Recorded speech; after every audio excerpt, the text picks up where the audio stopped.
오늘 함께 나누실 말씀 데살로니가전서 2장 1절부터 12절까지 말씀입니다. 데살로니가전서 2장 1절부터 12절까지 말씀입니다.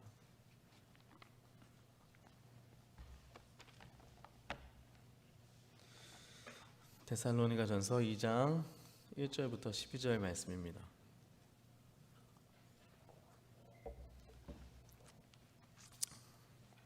네, 다 찾을 줄 알고 저랑 함께 한 목소리로 합독하겠습니다.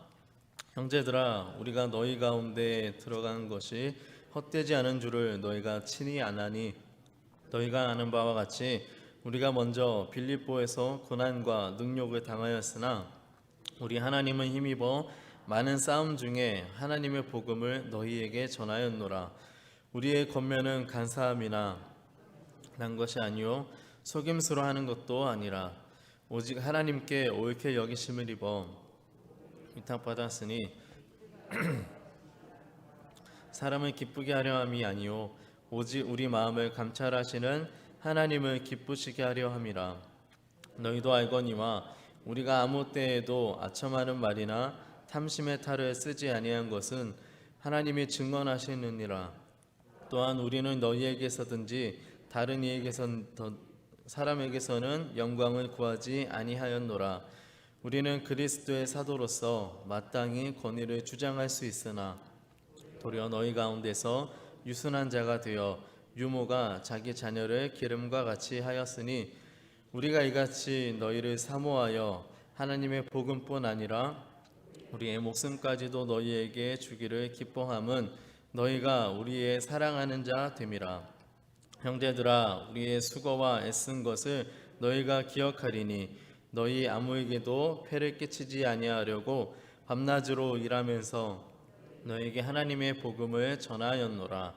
우리가 너희 믿는 자들을 향하여 어떻게 거룩하고 옳고 흠없이 행하였는지에 대하여 너희가 증인이요 하나님도 그러하시도다.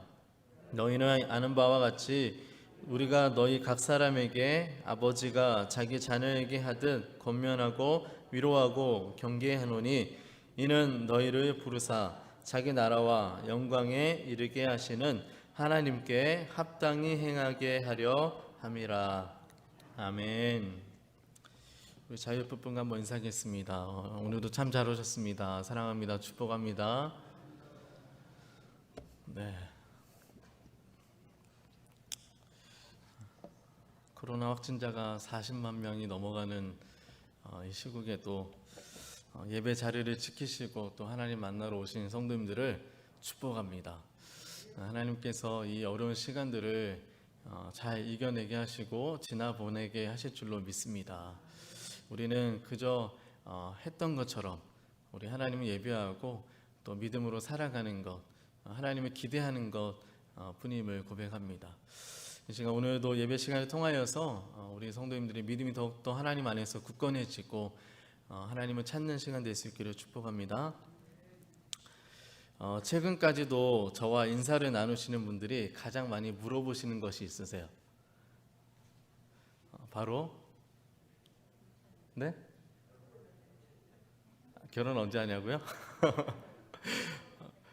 네, 맞습니다. 바로 건강에 대한 물음이세요. 네. 제 코로나 확진 이후에 이제 건강이 괜찮아졌는지에 대해서 저를 만나시면 항상 인사하시며 물어봐 주십니다. 그러면 저는 이제 완전히 회복돼서 좋습니다 라고 대답하죠.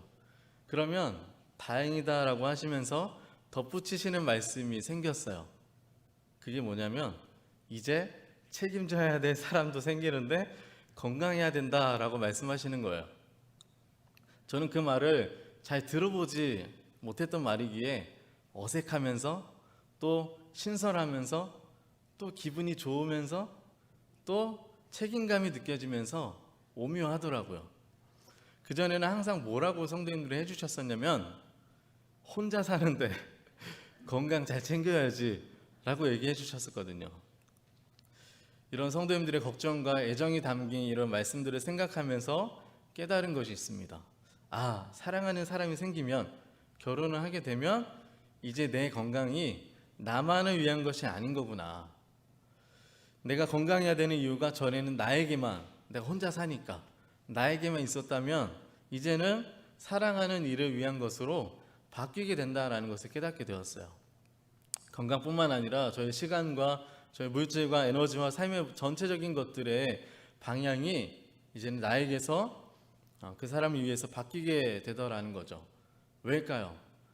바로 사랑하기 때문이죠. 자녀가 생기고 부모가 되면 그게 더 분명해지는 것 같아요. 내가 건강해야 되는 이유가, 내가 열심히 일해서 돈을 벌어야 되는 이유가, 그리고 내가 열심히 새벽마다 나와서 기도해야 되는 이유가, 내가 아무리 힘들고 그렇게 어려워도 참고 버티는 이유가 뭐예요? 자녀를 잘 키우기 위해서, 자녀를 공부시키기 위해서, 자녀의 미래와 행복을 위해서 내 모든 삶의 목적과 방향이 분명해지고 그 헌신과 희생의 깊이가 더 깊어지는 거죠. 왜죠? 사랑하니까요. 우리 주님과의 관계도 마찬가지입니다. 우리가 주님을 진정 사랑한다면 우리 삶의 모든 영역에서 주님을 위한 삶으로 바뀌셔야 합니다. 예수님을 만나기 전에는요, 내 삶의 목적이 이 세상에서 성공하는 것이고 남들에게 인정받는 것이고 뭔가 한 자리를 하는 것이고 부자가 되는 것이고 내 자녀가 잘 되는 것, 부모님께 효도하는 것들로 멈췄었다면 이제 주님을 내가 인격적으로 만나서 구원의 체험이 있고 예수님을 나의 구주로, 나의 왕으로 모시고 내 생명 다해서 사랑한다면 내 삶의 목적이 주님이 되어야 한다라는 것이죠. 주님이 목적되는 삶은 그 어떤 것들보다 이제는 가장 우선시 되어야 하는 것입니다. 즉 내 삶의 여러 가지 목적들 중에 가장 상위 목적이 생겼다는 거예요. 사랑하는 내 아내, 남편, 내 자녀보다 더 우선되어야 될 목적이 생긴 것이지 이전의 것들이 사라지거나 제외되는 것은 아닙니다. 예수님을 믿고 신앙생활 한다는 것이요, 가정에서의 역할, 사회에서의 역할들을 버리고 오직 주님께만, 이 영적인 것만 잘하면 된다라고 하는 것은 잘못된 생각이죠. 그것은 주님의 말씀에 오히려 역행하는 것이고 주님을 기쁘시게 하는 것도 아닙니다. 오히려 주님을 기쁘시기 위한 삶을 살려면 이전의 그 목적들을 더 잘 이루어야 한다라는 것입니다. 우리가 예수님을 만나 거듭난 사람은요, 그 삶의 목적이 하나님으로 바뀌는 것인데 이전에 내 모든 삶에서 중요하게 여겼던 그것들을 이제 주님을 위한 것으로 종속되고 바뀌게 되는 것입니다. 남편과 아내로서의 역할을 잘 감당하고 부모로서의 역할을 잘 감당해서 우리의 가족을 기쁘게 하고 행복하게 해서 그것이 내 삶의 목적이었다면 이제는 그것을 뛰어넘어 그렇게 가족들이 행복한 그것을 통해 우리가 아름다운 가정을 이루고 하나님께 영광 돌리고 하나님을 기쁘시게 하는 삶이 되어야 한다라는 것입니다. 오늘 본문을 기록한 이 사도 바울도요, 예수님을 만나고 난 뒤에 그의 삶의 목적이 하나님을 기쁘시게 하는 목적으로 그러한 삶으로 바뀐 사람이었습니다.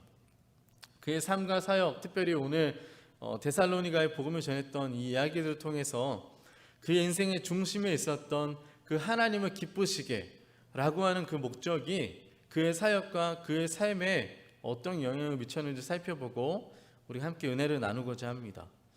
우리 지난번 수요 설교를 통해서 데살로니가전서 1장 말씀을 나누었었는데 기억을 우리가 되살리기 위해서 잠시 정리하자면 이 바울이 빌립보에서 전도 여행을 마치고 간 곳이 바로 이 데살로니가였습니다.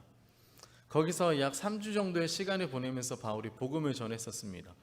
비록 짧은 기간이었지만 복음의 능력과 성령의 역사와 이 복음을 전하는 이 바울 일행의 큰 확신을 통해서 놀라운 열매가 나타났습니다. 바로 데살로니가 교회의 성도, 이 교회 공동체가 탄생하게 된 것이죠. 그러나 곧바로 바울 일행을 시기했던 이 유대인 사람들이 그들을 핍박했고 결국 성도들만 남긴 채 바울 일행은 데살로니가를 떠나야만 했습니다. 그렇게 도망치듯 베레아로 이동했다가 거기서도 쫓아온 이 유대인들로 인해서 다시 남쪽인 고린도 지역까지 내려오게 되었어요. 그리고 이후에 함께 전도 여행을 했던 디모데와 실로를 고린도에서 바울이 만나게 되면서 반가운 소식을 듣게 되죠. 바로 3주밖에 못 있다가 떠나왔던 이 데살로니가 교회 성도들의 소식이었습니다. 성도들이 믿음의 역사와 또 사랑의 수고와 소망의 인내, 우리 지난번에 나눴던 말씀이죠. 그 많은 환난 가운데서도 믿음으로 승리하며 그렇게 유럽 온 지역에 믿음의 본이 되는 공동체가 되었다라고 하는 이 정말 은혜롭고 반가운 소식을 바울이 듣게 된 거예요. 그리고 이제 1장에 하나님께 감사하며 짧은 시간이었지만 그들이 바울이 전했던 그 말을 사람의 말로 받지 않고 하나님의 말씀으로 들음으로 인해서 그들의 믿음이 폭풍 성장하고 핍박과 고난을 이겨내고 믿음의 본을 보였던 이 데살로니가 교회 성도들을 바울이 칭찬하고 격려하는 내용입니다. 그리고 이제 오늘 본문 2장에 바울은 그런 상황에서 성도들에게 자신이 데살로니가에서 행했던 그 사역들, 그 섬김들을 어떻게 했었는지에 대해서 이야기합니다. 이 2장 내용을 보면 바울이 마치 이 데살로니가 성도들에게 자신을 변호하듯이 이야기하는데 그들에게 행한 일들에 대해서 구체적으로 이야기하고 있습니다.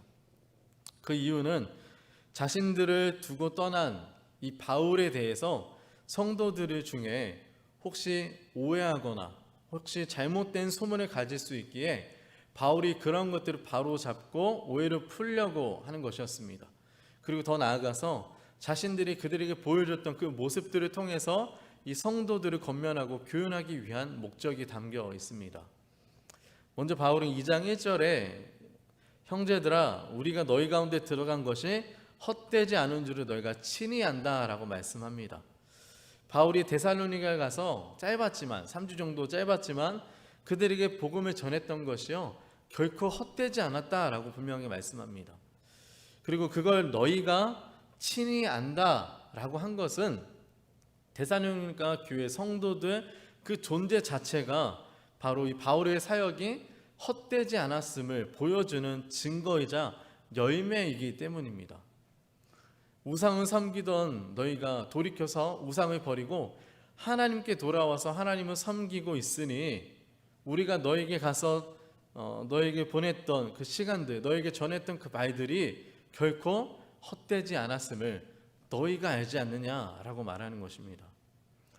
이와 같은 복음을 위한 수고는요 결코 헛됨이 없는 줄로 믿습니다. 바라기는 저와 여러분도 우리의 삶과 우리의 복음을 위한 수고의 증거가 열매가 우리의 교회에서 우리 가정에서 우리 직장에서 아름답고 풍성하게 나타날 수 있기를 예수님의 이름으로 간절히 축복합니다. 그러면서 바울은요 2절에 이렇게 말씀합니다. 2절 말씀 보면 너희가 아는 바와 같이 우리가 먼저 빌립보에서 고난과 능욕을 당하였으나 우리 하나님의 힘입어 많은 싸움 중에 하나님의 복음을 너희에게 전하였노라 라고 말씀합니다. 바울이 2장에서 자주 사용하는 표현이요 바로 너희가 아는 바와 같이입니다. 너희가 아는 바와 같이. 그러니까 너희가 알고 있듯이 라고 얘기하는 거죠. 바울이 전하는 내용들이 결코 거짓이나 과장되거나 그런 것이 아니라 이 데살로니가 교회 성도들이 알고 있듯이 그들이 경험하고 기억하고 또 그들이 인정하는 사실 내용을 전하고 있다라는 것을 보여줍니다. 그만큼 사도 바울이 자신이 전하는 것에 있어서 지금 솔직하고 정직하게 또 자신 있게 말씀하고 있다라는 거죠. 데살로니가 교회 성도들이 아는 바에 대해서 정확하게 말하지 않는다면, 과장돼서 말한다면 바로 거짓인 게 탄로날 것인데 그들이 아는 바대로 말한다라는 것은 진실한 삶이 사역이 뒷받침되었기에 말할 수 있다라는 거죠. 바울과 그 일행들은 빌립보에서 고난과 능력을 받았음에도 불구하고 멈추지 않고 포기하지 않고 데살로니가로 이동해서 거기에서도 하나님의 복음을 전해야 했습니다. 그리고 데살로니가에서 복음을 전할 때 바울이 3절 말씀에 우리의 권면은 간사함이나 부정에서 난 것이 아니오 속임수로 하는 것도 아니라 5절 말씀 너희도 알거니와 우리가 아무 때에도 아첨하는 말이나 탐심의 탈에 쓰지 아니하는 것을 하나님이 증언하시느니라 라고 말씀합니다. 그러니까 바울이 전한 복음은 그들에게 전했던 말들이 자신의 유익을 위한 간사함이나 어떤 부정이나 속임수로 한 것이 아니고 아첨하는 것이나 탐심의 탈에 쓰고 한 것이 전혀 아니다라고 분명하게 말씀합니다. 당시에는 대중들 앞에 서서 연설을 하거나 순회하면서 설교를 하는 사람들이 있었는데, 그들은 화려하고 멋진 언변을 통해서 사람들의 박수와 사람들의 인기를 얻고 먹으며 사는 사람들이었습니다. 그래서 누군가를 이용하기 위한 아첨의 말이나 또는 속이는 말이나 인기와 권력을 얻기 위한 그런 탐심의 말을 하는 자들이 많이 있었습니다. 또 바울이 핍박하던 유대인들도 자신의 그 유익과 그 이득권을 지키기 위해서 불량한 자들을 이용해서 사람들을 선동하고 부정과 속임으로 거짓된 말을 하며 바울을 모함했었던 모습들을 보게 되죠. 그러나 바울은 그렇게 하지 않았다라는 것입니다.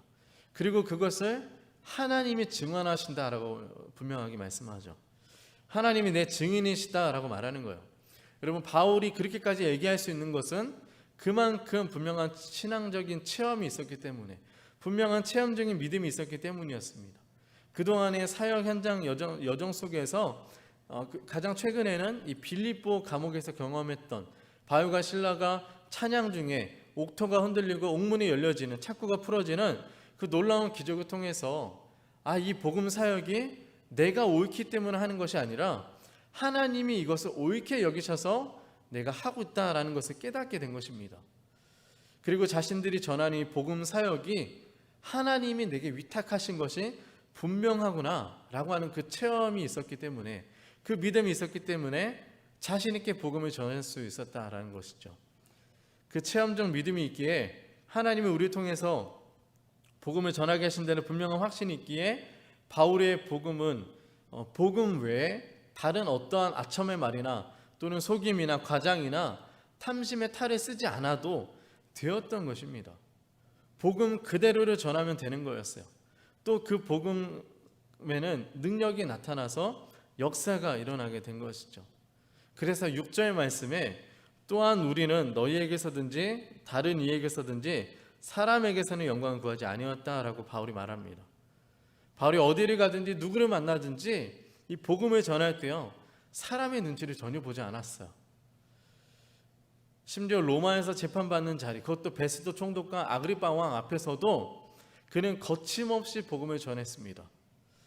바울은요, 사람의 영광을 구하지 않고 오직 하나님 앞에서 하나님의 영광 위해서 살았고 사역했다라는 것이죠.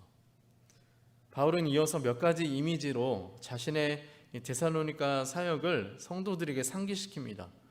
먼저는 어머니의 이미지예요.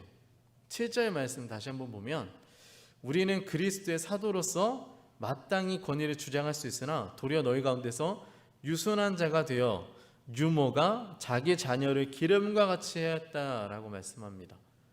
바울이 데살로니가 성도들을요, 마치 어머니가 자녀를 키우듯이 유순한 자가 되어 정성과 사랑으로 그들을 가르치고 섬겼다라고 말씀합니다. 그리고 두 번째 이미지는 형제의 이미지입니다.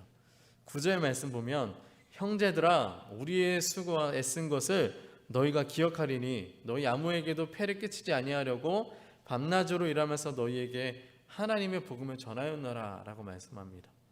그리고 바울과 그 일행들은요, 이 데살로니가의 성도들이 형제들아 라고 부르며, 형제인 그들이 재정적으로 어렵고 힘든 것을 알기에 그들에게 부담을 주거나 폐를 끼치지 않기 위해서 힘들지만 밤낮으로 일을 하며 자비랑 선교로 복음을 전했다라고 얘기합니다.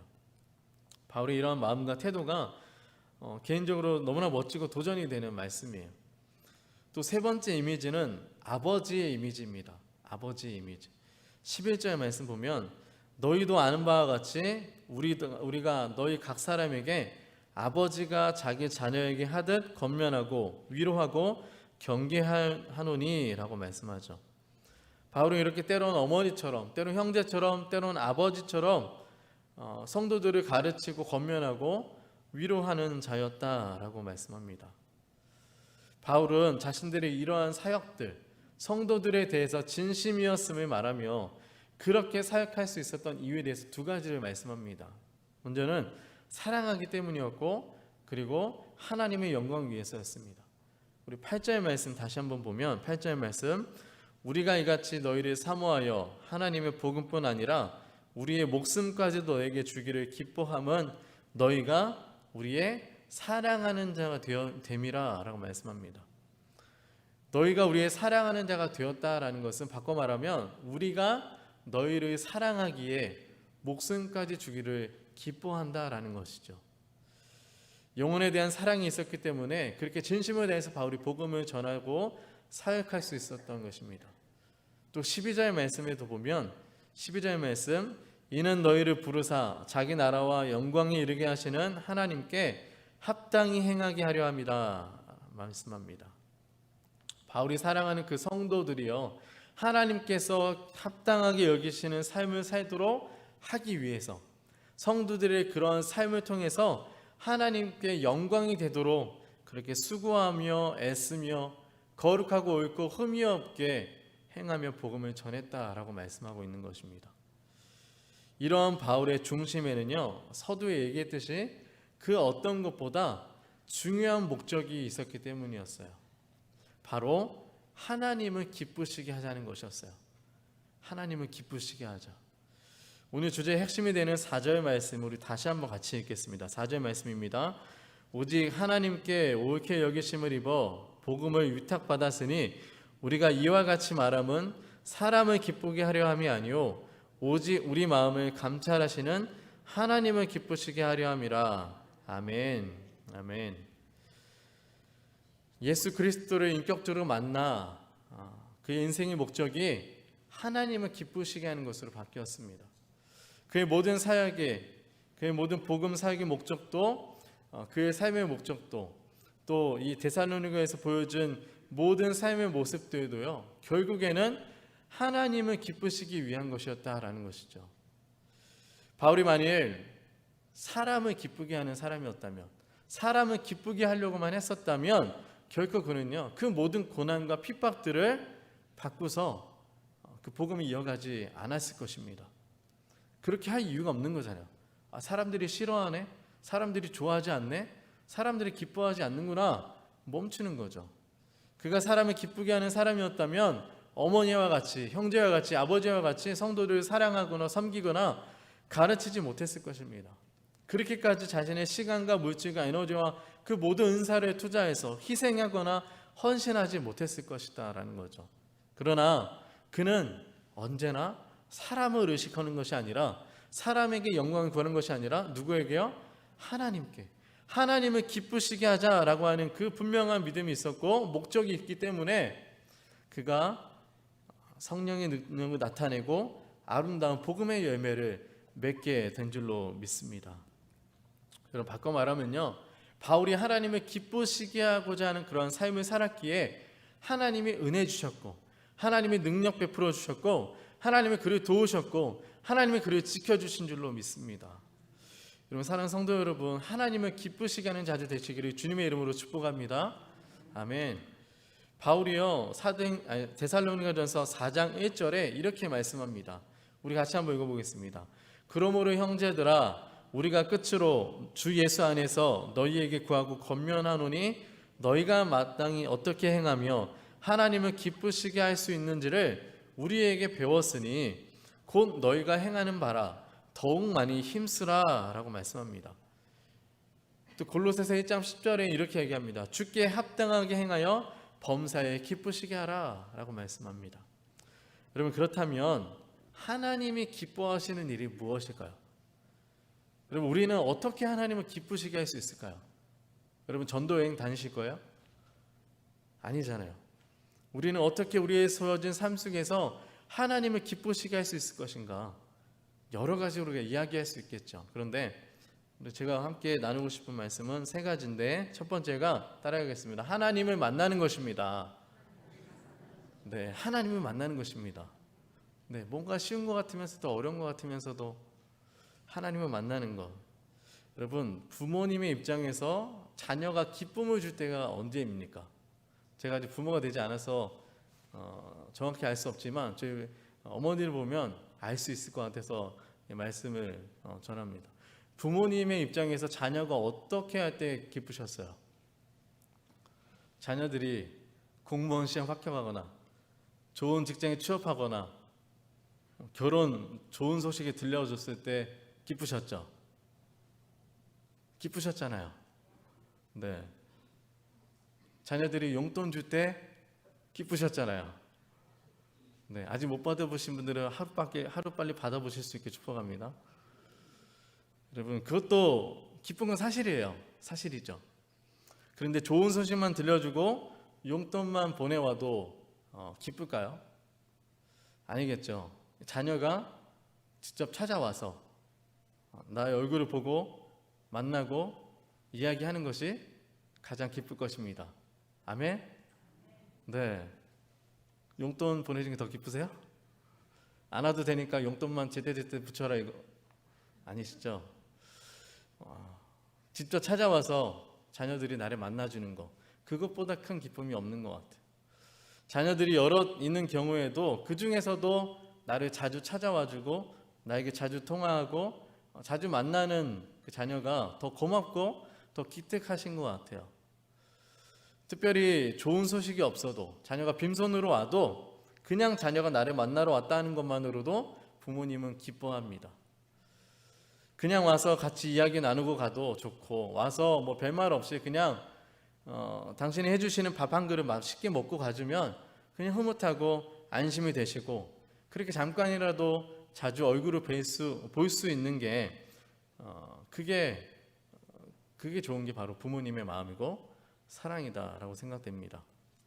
여러분, 우리 하늘 아버지 되시는 하나님도 마찬가지세요. 하나님도요, 우리가 하나님 앞에 나오는 것만으로도, 우리가 하나님을 만나는 것만으로도 기뻐하시는 분이신 줄 믿습니다. 여러분, 하나님요 용돈 필요 없으세요. 네, 하나님 용돈 필요 없으세요. 하나님, 우리가 좋은 소식 없어도 하나님 괜찮으세요. 그냥 내 사랑하는 자녀가 나를 만나러 와서 내게 이야기 꺼내고 내게 기도하고 나랑 교제하고 나를 찬양하고 나랑 함께 사랑을 나누는 그 시간, 그것만으로, 나를 만나는 것만으로 하나님은 기뻐하시는 분이신 줄로 믿습니다. 여러분, 그 하나님과 만나는 게 뭐죠? 바로 예배입니다. 예배. 이 예배를 통해서 우리는 하나님을 만나는 것입니다. 여러분, 예배하고 계십니까? 하나님 만나고 계십니까? 여러분, 주님 앞에 나와서 우리가 주님을 찬양하고 노래하고 주님께 기도하며 내 속에 있는 것들을 얘기하는 이 시간들이에요. 설교를 통해서 내게 주시는 주님의 말씀을 듣고 그렇게 주님과 소통하고 교통하면서 교제를 나누는 이 예배의 시간, 이 하나님과의 만남, 너무나 소중한 시간입니다. 그렇게 우리가 만나는 이 예배 시간을요, 하나님이 너무나 기뻐하신다는 거예요. 하나님 우리를 지으신 목적이 바로 예배 받기 원하시기 때문이셨어요. 하나님 이스라엘 백성들을 부르시고 택하신 이유도 그들을 통해서 하나님이 예배하며 만나기 위함이셨다라는 거죠. 이 만남의 시간들을 우리는 결코 놓쳐서는 안 되는 것입니다. 그 어떤 세상의 것들로 인해서 하나님과 만나는 이 시간을 놓쳐버리면 하나님 기쁘시게 할 수 없는 거죠. 우리가 과연 이 만남을 얼마나 소중하게 생각하고 있었는지 돌아봐야겠습니다. 감사한 것은 이 코로나로 인해서 우리가 이 예배가 얼마나 소중한지, 이 예배 시간이 얼마나 귀중한 것이었는지를 느꼈잖아요. 경험하셨잖아요. 여러분, 우리가 육신의 부모님도 시간을 내서 만나러 가고 못 가면 전화라도 하는데, 하나님은 만나는 이 예배 시간을 우리 남은 시간으로 때우거나 바쁘다는 핑계로 그 만남을 건너뛰어서는 결코 안 되는 것입니다. 예배를 사모해서 이 하나님과 만나는 시간을 사수하시기를 축복합니다. 그래서 그 예배, 이 하나님과의 만남을 통해서 하나님을 기쁘시게 하는 주님의 자녀들 되시기를 축복합니다. 두 번째는요, 따라해볼까요? 하나님께 순종하는 것입니다. 하나님께 순종하는 것입니다. 네, 이것도 뭔가 간단한 것 같으면서도 굉장히 어려운 것 같고, 자녀가 부모님의 말씀에 순종하는 것이 부모님의 마음을 기쁘시게 해드리는 거잖아요. 여러분, 자녀가 아무리 집에 찾아와서 매일같이 찾아와서 보고 간다 한들 부모님의 말씀을 듣지도 않고 순종하지 않는다면 부모님의 마음이 어떨까요? 매일같이 보면 열불 나겠죠. 말 안 듣는다고 마음이 결코 기쁘지 않으실 겁니다. 마찬가지로 하나님도, 하나님의 자녀들 우리가요, 그분의 말씀에 귀 기울여 듣고 청종하는 삶, 말씀대로 순종하며 살 때 하나님이 기뻐하실 줄로 믿습니다. 아무리 우리가 예배를 많이 드리고 아무리 헌금을 많이 하고 아무리 봉사를 많이 하고 아무리 그렇게 해도 하나님 말씀대로가 하나님이 기뻐하시는 뜻대로 순종하지 않고 그렇게 살지 않는다면 하나님도 역시 그 자녀를 기뻐하지 않으신다는 사실을 우리는 꼭 명심해야 합니다. 마태복음 21장에 예수님이 하셨던 두 아들의 비유 기억하시나요? 결국 아버지의 뜻대로 순종하는 것이 중요함을 가르쳐 주십니다. 하나님의 말씀에 순종하는 것 중 가장 큰 계명이 뭘까요? 바로 사랑이죠. 사랑. 하나님을 사랑하고 이웃을 사랑하는 것입니다. 사도 바울이 데살로니가 성도들에게 보여준 것처럼 어머니의 마음으로, 형제의 마음으로, 아버지의 마음으로 사랑하며 섬기는 것입니다. 주님 안에서 한 형제요 자매요 우리 가족된 우리가 서로 사랑하며 사이좋게 지내는 것을 누가 가장 기뻐하실까요? 우리의 아버지 되시는 하나님이 우리의 모습을 보시면서 가장 기뻐하실 줄로 믿습니다. 세 번째 따라해볼까요? 말씀을 가까이 하는 것입니다. 말씀을 가까이 하는 것입니다. 여러분, 하나님을 기쁘시게 하려면요, 하나님의 뜻, 하나님의 생각이 무엇일까에 대해서 우리가 알아야 되죠. 여러분, 하나님의 뜻은 어디에 담겨 있어요? 성경 말씀에 기록되어 있잖아요. 그렇게 우리가 성경 말씀을 가까이 해야 된다라는 거죠. 말씀을 읽고 말씀을 묵상하고 암송하며 하나님의 뜻을 묻고 주신 그 깨달음 가운데 그 말씀을 가지고 살아가야 하는 것입니다. 우리가 하루하루 삶 속에서 오늘 나를 향한 아버지의 뜻과 생각이 무엇인가, 내 마음대로가 아닌 아버지 뜻대로 순종할 수 있고 하나님 아버지를 더 많이 기쁘시게 할 수 있는 것이 무엇일까를 우리가 말씀 속에서 찾아야 한다라는 것이죠. 말씀 보지 않으면 하나님의 뜻을 알 수 없고 결코 하나님을 기쁘시게 하는 삶을 살 수 없는 것입니다. 이건 너무나 분명하고 너무나 정확하고 너무나 당연한 것이죠. 하나님의 말씀이 내 안에 많이 채워질수록 우리는 하나님의 뜻을 더 빠르게 더 잘 캐치하고 파악할 수 있지 않을까요? 한국 교계에서 말씀 암송에 대해서 가장 열정적으로 강조하시고 가르쳐 주셨던 분이 계셨어요. 바로 여운학 장로님이십니다. 기독 출판사 규장의 설립자이자 이세비 전도학교 또 303 비전 성경 암송학교의 교장이셨던 이 여운학 장로님이 어제 하나님의 부르심을 받으셨어요. 잘 모르실 수 있지만 이 여운학 장로님은 한국 기독교 영성에 큰 기여를 하신 분으로 평가되는 분입니다. 출판사 규장에서 발행된 수많은 기독 서적들을 통해서 이 한국 교계, 이 모든 교계를 뛰어넘어 모든 크리스찬들이 신앙적으로 좋은 영향과 영성 훈련을 받았습니다. 그 중에 한 명이 저이기도 하죠. 제 책장에도 이 규장에서 출판한 책들이 굉장히 많이 있더라고요. 기독 서적을 사신 경험이 있으시다면 여러분들의 책장에는 이 규장에서 출판한 책이 분명히 있을 것입니다. 혹시 집에 가셔서 규장에 나온 책이 있다면 책 맨 뒷부분에 출판 발행일이 적혀 있는 페이지를 보시면 여운학 장로님이 그 성함이 기록되어 있는 것을 보실 수 있을 거예요. 이 여운학 장로님의 5번째 아들 오남이신 여진구 대표가 이 규장의 대표이면서 동시에 수많은 크리스찬들이 이용하는 갓피플이라는 인터넷 사이트가 있는데 그 사이트도 대표를 운영하며 한국 교회 성도들에게 오랜 세월 동안 아주 선한 영향력을 끼치고 있습니다. 규장과 갓피플 모두 이 여운학 장로님의 아들이 운영하고 있으니 두 회사 운영에 장로님의 신앙적 영향과 가르침이 고스란히 담겨 있겠죠. 여운학 장로님은 생전 늘 강조하셨던 것이 있었는데 바로 말씀 암송이셨어요. 말씀 암송에 대해서 이렇게 정리하십니다. 말씀 암송은 하나님을 기쁘시게 하는 영적 예배 행위다. 다시 한번요. 말씀 암송은 하나님을 기쁘시게 하는 영적 행위다. 영적 예배 행위다 라고 말씀하셨어요. 하나님의 말씀은 늘 가까이 하며 암송하는 것이야말로 하나님을 가장 기쁘시게 하는 것이라고 생각했던 이 장로님은 작년 성도들은 물론이고 특별히 다음 세대와 그들의 부모들까지 전 세대에 걸쳐서 말씀 암송을 강조하셨습니다. 또 한 인터뷰에서는 말씀 암송한다는 것은 하나님을 내 안에 모시고 사는 것이다 라고 말씀하셨어요. 말씀 암송은 하나님을 내 안에 모시고 사는 것이다. 말씀을 암송하면 말씀이신 하나님을 내 안에 갖고 사는 것, 내 안에 모시는 것이니 그것보다 대단한 것이 어디 있겠냐라고 말씀하세요. 그리고 하나님이 내 안에 계시니 두려울 것 없고 걱정할 것 없고 너무나 행복하다라고 말씀하셨습니다.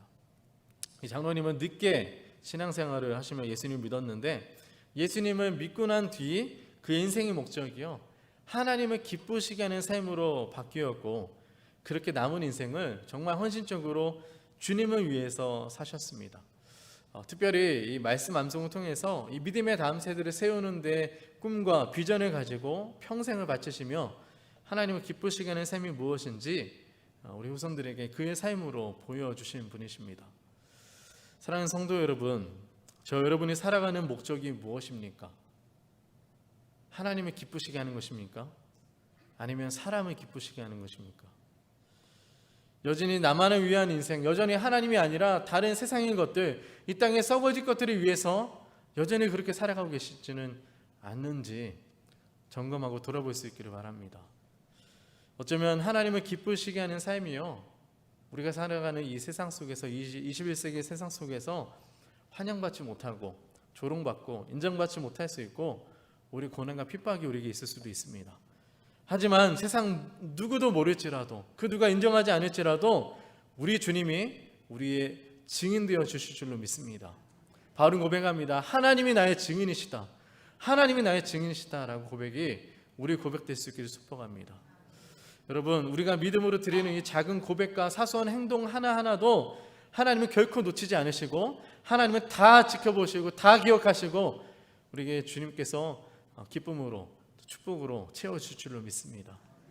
사도 바울의 가르침을 따라서, 또 영원학 장로님이 걸어가신 그 길을 따라서 우리도 우리의 삶의 목적과 매일매일의 삶의 행동들이 오직 우리 마음을 감찰하시는 하나님을 기쁘시게 하는 삶이 될 수 있기를 예수님의 이름으로 간절히 축복합니다.